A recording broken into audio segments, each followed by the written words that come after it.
Hello, everyone, and welcome back to English Mini Classroom. This session is designed for C1 level English learners. Today, we will analyze a reading comprehension passage from the 2021 postgraduate entrance exam, which focuses on the rising train fares in Britain. This article is an excellent material for improving our English comprehension and discussion skills. How can Britain's train operators possibly justify yet another increase in rail passenger fares? It has become a grimly reliable annual ritual. Every January, the cost of traveling by train rises, imposing a significant extra burden on those who have no option but to use the rail network to get to work or otherwise. This year's rise, an average of 2.7%, may be a fraction lower than last year's, but it is still well above the official Consumer Price Index measure of inflation. Successive governments have permitted such increases on the grounds that the cost of investing in and running the rail network should be borne by those who use it, rather than the general taxpayer. Why, the argument goes, should a car-driving pensioner from Lincolnshire have to subsidize the daily commute of a stockbroker from Surrey? Equally, there is a sense that the travails of commuters in the southeast, many of whom will face among the biggest rises, have received too much attention, compared to those who must endure the relatively poor infrastructure of the Midlands and the North.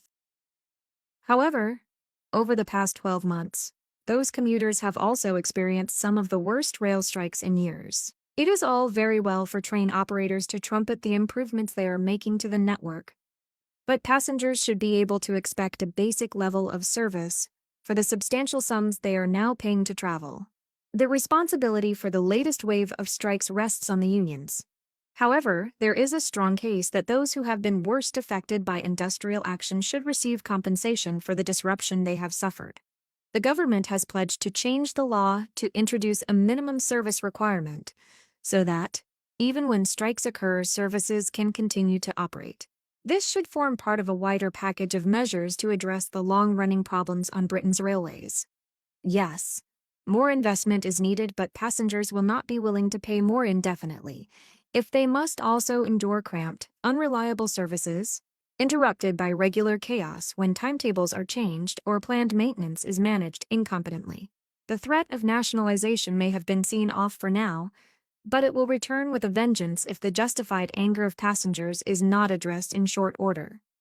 Now that we have read the article, I would like you to reflect on the following questions and share your thoughts. 1. How does the author view this year's increase in rail passenger fares? 2. Who does the stockbroker from Surrey represent in this discussion? 3. According to the text, what is suggested about the train operators over the past year?